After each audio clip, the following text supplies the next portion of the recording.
Students, today हम discuss करेंगे इस लेक्चर में इन्वेंट्री सिस्टम। दो तरह के इन्वेंट्री मैनेजमेंट सिस्टम्स हैं जहाँ पे जर्नल एंट्री को रिकॉर्ड करने के लिए, इन्वेंट्री को रिकॉर्ड करने के लिए, इन्वेंट्री को अपडेट करने के लिए दो तरीके के सिस्टम्स यूज़ किए जाते हैं। तो today will discuss inventory management system. दो तरह के सिस्टम्स हैं, दो तरह के तरीके हैं। एक को हम कहते हैं periodic inventory system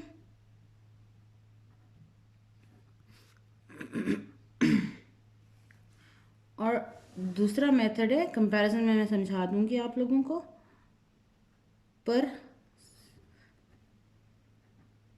perpetual inventory system. Basically ये दोनों सिस्टम्स डील करते हैं कि एक बिजनेस किस तरह से अपनी इन्वेंट्री को अपडेट करता है with every transaction that involves inventory. और इन्वेंट्री क्या होती है, दोबारा बता रही हूँ, पहले भी बता चुकी हूँ। इन्वेंट्री आर दोज गुड्स और items which a business owns for selling purpose. तो बिजनेस जो अपने कस्टमर को गुड्स वगैरह सेल करता है, इस इंफॉर्मेशन को अपने पास किस तरह से अपडेट करता है, अपने पास किस तरह से रिकॉर्ड करता है, उसको हम दो तरीकों से देखते हैं। एक है पीरियोडिक इन्वेंट्री सिस्टम, दूसरा है perpetual inventory system. Periodic term means कुछ ऐसा काम जो रेगुलर इंटरवल से हो, कुछ रेगुलर पीरियड्स के बाद हो। For example, at end of year, तो इसका मतलब है हर साल के आखिर में। एट एंड ऑफ मंथ, हर मंथ के आखिर में। एट एंड ऑफ वीक, हर वीक के एंड पे। Periodic, some activity which reoccurs after every regular interval. एक खास फिक्स्ड इंटरवल के बाद जो एक्टिविटी रिपीट होती है उसे हम पीरियोडिक कहते हैं। Perpetual inventory is updated in perpetual inventory system along with every sales transaction। हर सेल्स ट्रांजैक्शन के साथ आपने अपनी इन्वेंट्री को क्या करना होता है, अपडेट करना होता है। When we are talking about what? Perpetual inventory system. ठीक है। पीरियोडिक इन्वेंट्री सिस्टम में इन्वेंट्री अपडेट होती है at the end of a month period. ये वीक हो सकता है, ईयर हो सकता है, किसी खास वक्त के बाद बार बार रिपीट होती है। परपेचुअल में होता है जब जब सेल्स की ट्रांजैक्शंस होती हैं, साथ साथ इन्वेंट्री भी अपडेट हो रही होती है। मैं आपको ये एग्जांपल से समझाती हूँ। लेट्स सपोज हमारे पास बिजनेस की ट्रांजैक्शंस हैं, बिजनेस की एक सिचुएशन दी हुई है। एक बिजनेस है जिसने मैं इधर साइड पे लिख लेती हूँ। On 1st January business purchased goods for $12,000। 12,000 के गुड्स खरीदे। ठीक है। तो अब इन दोनों सिस्टम्स में इन्वेंट्री अपडेट होगी परचेजिंग की जिस टाइम पे ट्रांजैक्शन अगर हुई है, क्योंकि भाई जर्नल एंट्रीज पास ही तब करते हैं जब कोई ट्रांजैक्शन हो जाती है। तो 1st January को एंट्री हो जाएगी जी, क्या, गुड्स और परचेजेस डेबिट होंगे 12,000 से, और ये ऑन कैश एक्टिविटी थी, लेट्स सपोज, तो 12,000 से कैश क्रेडिट हो जाएगा। परपेचुअल सिस्टम में भी ट्रांजैक्शन बिल्कुल ऐसे ही होगी। गुड्स परचेज किया हमने 12,000 के, तो 12,000 से गुड्स डेबिट हो गए। कैश पे किया तो 12,000 से क्रेडिट हो गया। ये एक ट्रांजैक्शन हमने रिकॉर्ड कर दी परचेजिंग के लिए। दोनों सिस्टम्स में परचेजिंग के लिए ट्रांजैक्शंस हर दफ़ा इसी तरह से, जब जब परचेज ऑफ गुड्स की एग्जांपल ट्रांजैक्शन होगी, इसी तरह से एंट्री पास की जाएगी। डिफरेंस आता है जब हम सेल्स को रिकॉर्ड करते हैं। लेट्स सपोज आपको क्वेश्चन के कॉन्टेक्स्ट में बात करें तो क्वेश्चन में आपको डेटा है 5th जनवरी को बिजनेस ने सेल्स की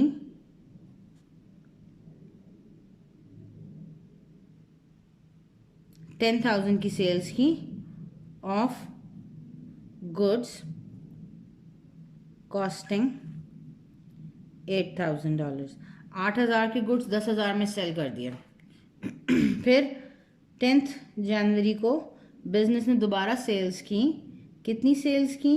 sales of 3,000 of goods costing $1,500। ठीक है। अब दोनों सिस्टम्स में, इस परपेचुअल और पीरियोडिक इन्वेंट्री सिस्टम में डिफरेंस आता है कब? When we are recording sales transactions. Sales के साथ इन्वेंट्री को हमने अपडेट कब करना है, कब नहीं करना, ये डिसाइड करता है कि हम कौन सा इन्वेंट्री मैनेजमेंट सिस्टम यूज़ कर रहे हैं। पीरियोडिक इन्वेंट्री सिस्टम हमें कहता है कि हमने मंथ के एंड पे, पीरियड के एंड पे जाके इन्वेंट्री को अपडेट करना है। मतलब जब जनवरी का मंथ, क्योंकि हम जनवरी की ट्रांजैक्शंस की बात करें, तो जनवरी के एंड में जाके हम देखेंगे कि हमने इन्वेंट्री को किस अमाउंट से अपडेट करना है। जबकि परपेचुअल इन्वेंट्री सिस्टम में हम सेल्स के साथ साथ इन्वेंट्री को अपडेट भी कर रहे होते हैं। अब पहले मैं आपको परपेचुअल इन्वेंट्री सिस्टम यहाँ पे एंट्री करके बताती हूँ। 5 जनवरी की एंट्री आएगी,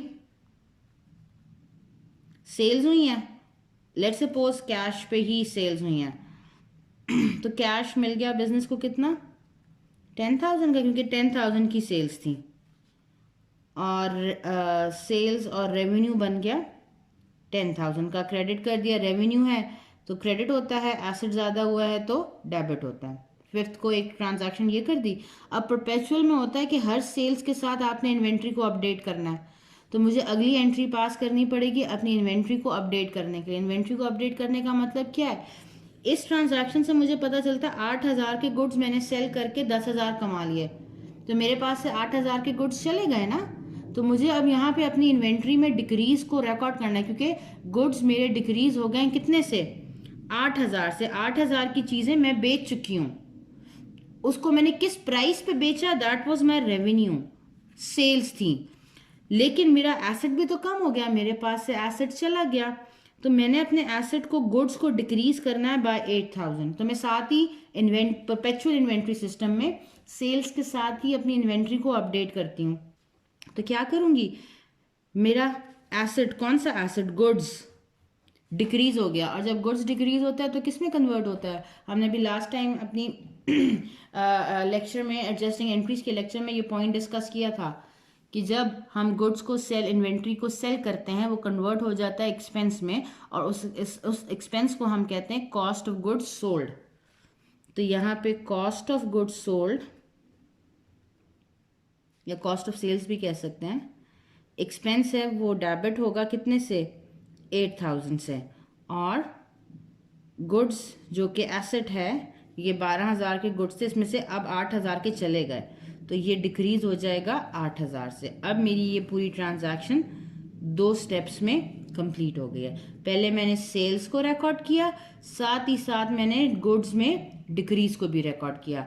गुड्स जो कि एसेट है डिक्रीज हो गया, कन्वर्ट हो गया एक्सपेंस में। एक्सपेंस ज़्यादा होता है तो डेबिट करते हैं, एसेट डिक्रीज होता है तो क्रेडिट करते हैं।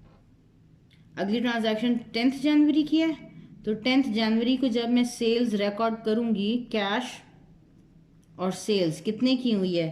3,000 की सेल्स हुई हैं, तो 3,000 आएगा इन दोनों जगहों पे। ठीक है, 3,000 से कैश भी आपका ज़्यादा हो गया और सेल्स रेवेन्यू आकर हो गया।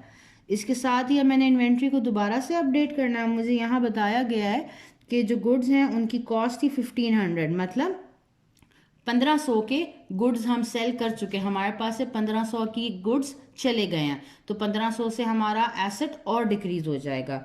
तो फिर दोबारा से हमने अपडेट करना है अपनी इन्वेंट्री को सेल्स के साथ ही, तो हम रिकॉर्ड करेंगे कॉस्ट ऑफ गुड्स सोल्ड 1,500 से डेबिट, और गुड्स क्रेडिट करेंगे 1,500 से। अब ये हमारी ट्रांजैक्शन कंप्लीट हो गई, हमने सेल्स के साथ ही कॉस्ट ऑफ गुड्स को कंपेयर कर दिया। अब अगर मैं इसको कंपेयर करती हूँ पर पीरियोडिक सिस्टम से, तो पीरियोडिक सिस्टम में हम अब इन्वेंट्री को हर सेल्स के साथ अपडेट नहीं करते, इन्वेंट्री में डिक्रीज को रिकॉर्ड करते हैं eight the end of the period. तो इसमें रिकॉर्डिंग इस तरह से होगी, 5 जनवरी को मैं सिर्फ सेल्स रिकॉर्ड करूंगी। सेल्स कितने की हुई हैं, कैश मिला और सेल्स हुई 10,000 की। No need to update my inventory here, बस सिर्फ सेल्स किया। फिर उसके बाद 10 जनवरी को भी बिजनेस सिर्फ सेल्स को रिकॉर्ड करेगा। कितने की सेल्स हुई थी, 3,000। No need to update the inventory. लेकिन हाँ, जहाँ पे मंथ एंड होगा 31 जनवरी, मंथ ख़त्म होगा, अब मैंने अपनी इन्वेंट्री को अपडेट करना है। अब मैंने देखना है कि मेरी इन्वेंट्री कितने से डिक्रीज़ हो चुकी है। तो 8,000 की यहाँ पे डिक्रीज़ हुई, 1,500 की यहाँ पे डिक्रीज़ हुई, टोटल कितने से डिक्रीज़ हुई, 9,500 से डिक्रीज़ हुई है।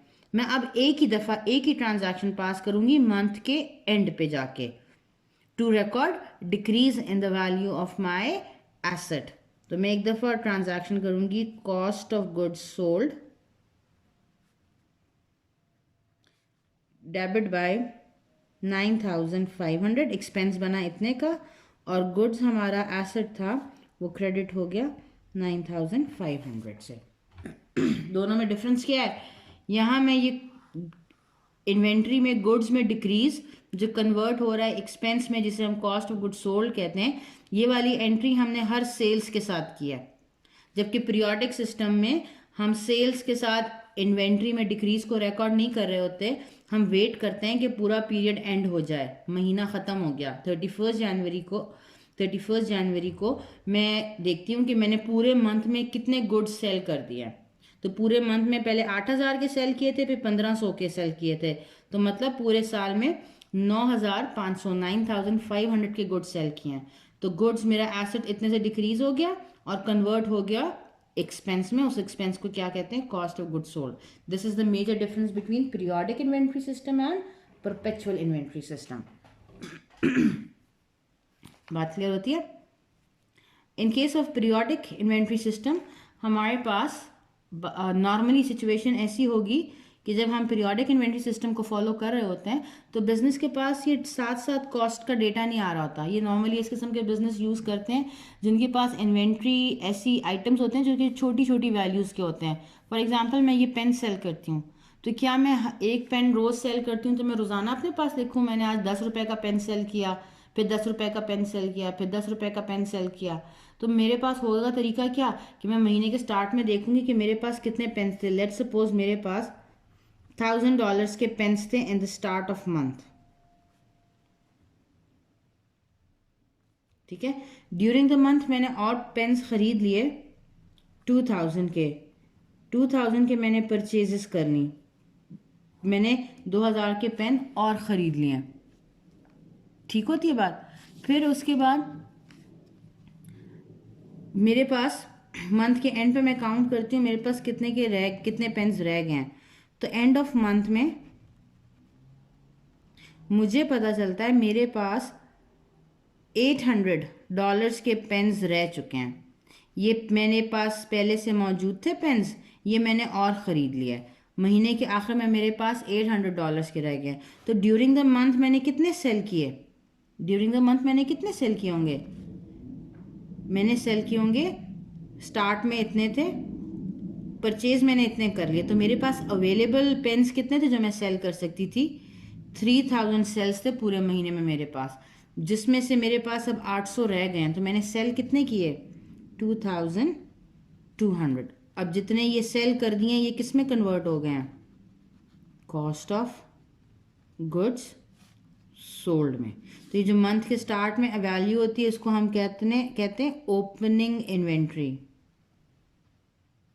जो पीरियड के एंड पे होती है उसे हम कहते हैं एंडिंग या क्लोजिंग इन्वेंट्री। ये परचेजेस जो थी ये मेरी गुड्स की वैल्यू थी या परचेजेस था। इसका मतलब है कॉस्ट ऑफ गुड्स सोल्ड का फॉर्मूला है in case of periodic inventory system, opening inventory plus purchases या गुड्स जो भी हम यहाँ पे यूज़ कर रहे हैं, माइनस क्लोजिंग और एंडिंग इन्वेंट्री। ये फॉर्मूला बहुत इंपॉर्टेंट है, अक्सर क्वेश्चंस इस पे आ जाते हैं। तो cost of goods sold is equals to opening inventory plus purchases minus closing stock. और अगर आपको याद हो, हमने इनकम स्टेटमेंट बनाना सीखी थी, उसमें भी हमने यही फॉर्मूला यूज़ किया था। ठीक है, ये फॉर्मूला यूज़ होता है नॉर्मली पीरियोडिक इन्वेंट्री सिस्टम में। यहाँ तक बात क्लियर होती है। इंशाल्लाह नेक्स्ट लेक्चर में इस पे कुछ क्वेश्चन करेंगे। Thank you so much.